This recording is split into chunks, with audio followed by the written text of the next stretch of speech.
별장의 비밀 마이너스 맥스가 찾은 것. 프롤로그 10년의 침묵. 어떤 비밀은 시간 속에 묻혀 기다린다. 그리고 때로는 한 마리 개의 예리한 후각이 그 긴 침묵을 깨뜨린다. 챕터 1. 돌아온 기억들. 방치된 시간들. 10년 만에 오는 거구나. 건축가 이한결은 녹슨 철문 앞에서 한숨을 내쉬었다. 아버지가 남긴 별장은 세월의 무게를 고스란히 담고 있었다. 담장에는 덩굴이 뒤엉켜 있고 정원은 잡초로 뒤덮여 있었다. 아빠, 여기 진짜 무서워 보여요. 12살 딸 유진이 아버지 뒤에 숨으며 말했다. 괜찮아. 원래 할아버지가 정말 예쁘게 꾸며놨던 곳이야.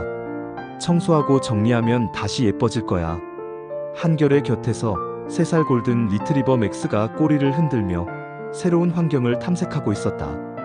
최근에 입양한 맥스는 한결 가족에게 새로운 활력이 되어주고 있었다. 예상치 못한 반응. 별장 안으로 들어서자 한결은 놀랐다. 생각보다 상태가 양호했다. 먼지는 두껍게 쌓여 있었지만 구조적으로는 튼튼해 보였다. 여보, 생각보다 괜찮네요. 아내 수연이 창문을 열며 말했다. 조금만 손보면 정말 멋진 별장이 될 것 같아요. 그런데 맥스의 행동이 이상했다. 평소 같으면 새로운 장소에서 이곳저곳을 돌아다니며 냄새를 맡을 텐데 계속 같은 곳만 빙빙 돌고 있었다. 거실 한쪽 벽 앞에서 말이다. 맥스야, 뭐 하는 거야? 한결이 다가가자 맥스는 더욱 초조해졌다. 벽을 향해 낑낑거리며 앞발로 바닥을 긁기 시작했다. 첫 번째 단서. 이상하네. 맥스가 왜 저러지? 수연도 맥스의 행동을 신기하게 바라봤다. 평소 얌전하던 맥스가 이렇게 흥분한 모습은 처음이었다. 혹시 벽 뒤에 뭐가 있나? 한결이 벽을 두드려봤다. 다른 부분과 소리가 달랐다. 비어있는 듯한 공간이 있는 것 같았다. 아빠, 할아버지가 보물을 숨겨뒀나요? 한결은 웃었지만 마음 한구석에는 묘한 불안감이 스며들었다. 아버지에 대해 잘 안다고 생각했지만 별장에 대해서는 별로 아는 게 없었다. 왜 이 별장을 샀는지, 왜 마지막 몇 년간 혼자 자주 오셨는지. 챕터 2. 감춰진 공간. 밤중의 소동. 그날 밤 별장에서 첫날을 보내던 중 맥스가 또다시 이상한 행동을 보였다. 새벽 3시쯤 갑자기 일어나더니 거실로 가서 그 벽 앞에서 울기 시작한 것이다. 맥스야, 조용히 해. 한결이 일어나서 맥스를 달랬지만 맥스는 더욱 격렬하게 벽을 긁었다. 여보, 혹시 정말 뭔가 있는 거 아닐까요? 수연이 잠옷 차림으로 나왔다. 한결은 손전등을 켜고 벽을 자세히 살펴봤다. 그러다 발견한 것이 있었다. 벽지 모서리가 미묘하게 들떠있는 부분. 마치 누군가 뜯었다가 다시 붙인 것 같았다. 이상해. 이 부분만 벽지가 다르네. 숨겨진 문. 다음 날 아침 한결은 제대로 된 도구들을 가져와 벽을 조사해봤다. 벽지를 조심스럽게 뜯어내자 놀라운 것이 드러났다. 숨겨진 문이었다. 정확히는 작은 창고 같은 공간으로 이어지는 문. 아버지가 의도적으로 벽지로 가려놓은 것 같았다. 우와, 아빠. 진짜 비밀 방이에요. 맥스는 문이 열리자 더욱 흥분했다. 꼬리를 미친 듯이 흔들며 그 공간 안으로 들어가려고 했다. 잠깐, 맥스야. 위험할 수도 있어. 한결이 먼저 손전등을 비춰 안을 확인했다. 작은 창고 공간이었는데 먼지가 두껍게 쌓여 있었다. 그런데 한 구석에 무언가 있었다. 발견. 이게 뭐지? 한결이 조심스럽게 그것을 꺼냈다. 작은 나무 상자였다. 그리고 그 옆에는 유골함? 작고 소담한 흰색 유골함이 있었다. 앞면에는 작은 명패가 있었다. 김민서, 2003년생. 한결의 손이 떨렸다. 전혀 모르는 이름이었다. 2003년생이면 지금 20살. 아직 젊은 나이인데 왜 아버지 별장에 유골함이? 여보, 이거 뭐예요? 모르겠어. 아버지가 왜 이런 걸 숨겨두신 걸까? 맥스는 유골함을 보자 조용해졌다. 마치 찾던 것을 드디어 찾았다는 듯 안도하는 표정이었다. 챕터 3. 과거의 목소리. 나무 상자의 비밀. 한결은 떨리는 손으로 나무 상자를 열었다. 안에는 편지들과 사진들, 그리고 작은 일기장이 있었다. 첫 번째 편지를 펼쳐보자 아버지의 필체가 보였다. 민서야, 아버지가 너를 제대로 돌봐주지 못해서 정말 미안하다. 아버지가 너무 늦게 너를 찾았구나. 이제라도 아버지 곁에 있어줘서 고마워. 한결의 가슴이 쿵했다. 민서는 아버지의 딸? 그럼 자신의 이복누이? 더 많은 편지들을 읽어보니 상황이 명확해졌다. 민서는 아버지의 젊은 시절 연인이 낳은 딸이었다. 하지만 그 사실을 아버지는 민서가 성인이 되고 나서야 알게 되었다. 늦은 만남. 일기장을 통해 한결은 아버지가 모르던 이야기를 알게 되었다. 2019년 5월 15일, 오늘 민서를 처음 만났다. 20살이 되어서야 자신의 친아버지를 찾아온 아이. 얼마나 용기가 필요했을까? 나는 너무 놀라서 제대로 반응하지 못했다. 아이는 상처받은 것 같았다. 내가 바보였다.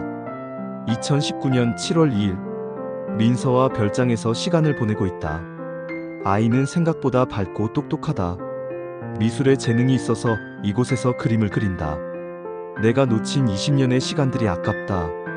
하지만 이제라도 좋은 아버지가 되고 싶다. 2020년 3월 10일, 민서가 백혈병 진단을 받았다. 하늘이 무너지는 기분이다. 이제 막 아버지 역할을 시작했는데 최선의 치료를 받을 수 있도록 모든 것을 다 해주고 싶다. 짧았던 2년.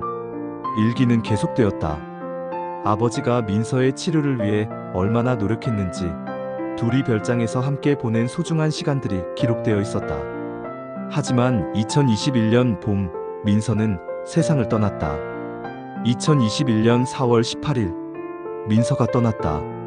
마지막까지 아빠, 고마워요라고 했다. 내가 고마워해야 할 사람은 나인데. 짧은 시간이었지만 민서 덕분에 진짜 아버지가 될 수 있었다. 민서야, 아빠도 고마워. 한결이는 절대 이 사실을 모르게 할 것이다. 한결이에게는 이미 충분히 좋은 추억들이 있으니까. 이것은 나와 민서만의 비밀로 남겨두겠다. 아버지의 마지막 소원. 마지막 편지는 한결에게 쓴 것이었다. 한결아, 만약 네가 이 편지를 읽고 있다면 아마 맥스 덕분일 거야. 맥스는 특별한 개야. 보는 것이 달라. 민서도 맥스를 좋아했을 거야. 민서는 너의 여동생이다. 내가 너를 키우느라 놓친 소중한 딸이지만 마지막 2년 동안은 정말 행복했다. 민서는 이곳 별장을 사랑했어. 그림 그리는 것을 좋아했고 정원 가꾸는 것도 좋아했지. 부탁이 있다. 민서를 가족묘지에 모셔주겠니? 그리고 가능하다면 민서도 우리 가족이었다고 기억해 주겠니? 미안하고 고맙다, 아들아. 챕터 4. 치유의 시간. 새로운 이해. 한결은 한참을 울었다.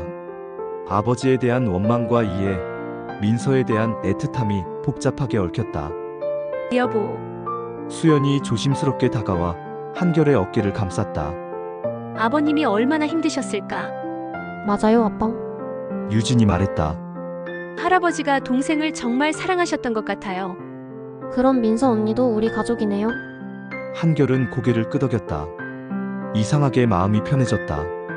아버지의 마지막 몇 년간의 행동들이 이제 이해되었다. 맥스는 조용히 한결 곁에 앉아 있었다. 마치 이제 알겠지? 라고 말하는 것 같았다. 가족의 확장. 며칠 후 한결 가족은 중요한 결정을 내렸다. 민서를 가족묘지에 모시기로 한 것이다. 민서야, 늦어서 미안해.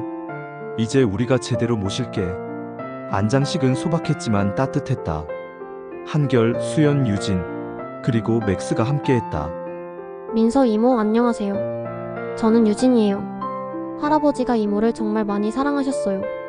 유진이 무덤 앞에서 인사를 했다. 맥스도 무덤 앞에서 조용히 앉아 있었다. 별장의 변화. 그 후 한결 가족은 별장을 새롭게 꾸미기 시작했다. 민서가 그렸던 그림들을 찾아서 액자에 넣어 걸었다. 민서가 좋아했던 꽃들을 정원에 심었다. 이제 정말 우리 가족의 별장이 된 것 같아요. 수연이 말했다. 별장 한쪽에는 작은 추모 공간을 만들었다. 민서의 사진과 그림들, 그리고 아버지가 남긴 편지들을 보관할 수 있는 곳. 맥스의 평안. 가장 놀라운 변화는 맥스였다. 민서의 유골함을 발견한 후부터 맥스는 완전히 달라졌다. 이전에는 가끔 불안해하거나 이상한 행동을 보였는데 이제는 정말 평온했다. 별장에서 맥스는 정원을 돌아다니며 꽃냄새를 맡고 거실에서는 평화롭게 낮잠을 잤다. 맥스야, 고마워. 네가 아니었다면 우리는 영영 모를 뻔했어. 한결이 맥스의 머리를 쓰다듬자 맥스는 꼬리를 살랑 흔들었다. 챕터 5. 새로운 시작. 1년 후. 1년이 지난 별장은 완전히 다른 곳이 되어 있었다. 정원에는 색색의 꽃들이 피어 있고 별장 내부는 따뜻하고 아늑했다. 한결 가족은 주말마다 별장에 와서 시간을 보냈다. 유진은 민서가 그림 그렸던 곳에서 자신도 그림을 그렸고 수연은 민서가 좋아했던 정원 가꾸기를 이어받았다.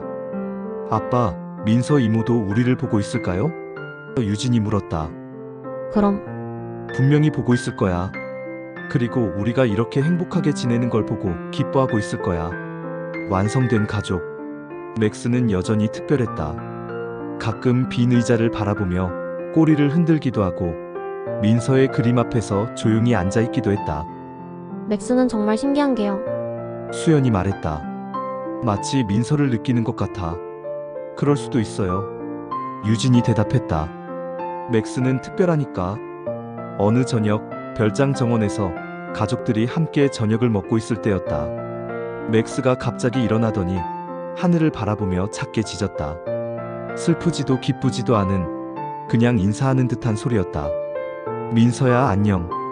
한결이 하늘을 바라보며 말했다. 우리 잘 지내고 있어. 걱정 마. 그때 살랑 바람이 불어왔다. 마치 대답하는 것 같았다. 에필로그 보이지 않는 연결. 어떤 사랑은 시간을 넘어선다. 어떤 가족은 혈연을 넘어선다. 그리고 어떤 개는 인간이 놓친 것들을 찾아준다. 맥스는 지금도 별장에서 행복하게 지내고 있다. 가끔 민서가 그림 그렸던 자리에 앉아서 정원을 바라본다. 그 모습을 보면 마치 누군가와 함께 있는 것 같다. 한결은 이제 안다. 가족이란 함께 보낸 시간의 길이가 아니라 마음의 깊이로 만들어진다는 것을. 그리고 사랑은 죽음으로도 끝나지 않는다는 것을. 맥스야, 오늘도 민서랑 같이 있었지? 한결이 물으면 맥스는 꼬리를 한번 흔든다. 마치 당연하죠라고 대답하는 것처럼. 별장에는 이제 완전한 평화가 깃들었다. 숨겨졌던 사랑이 빛을 보고 가족이 진정으로 완성되었기 때문이다. 그리고 그 모든 것의 시작은 한 마리 개의 예리한 직감과 끝없는 사랑이었다.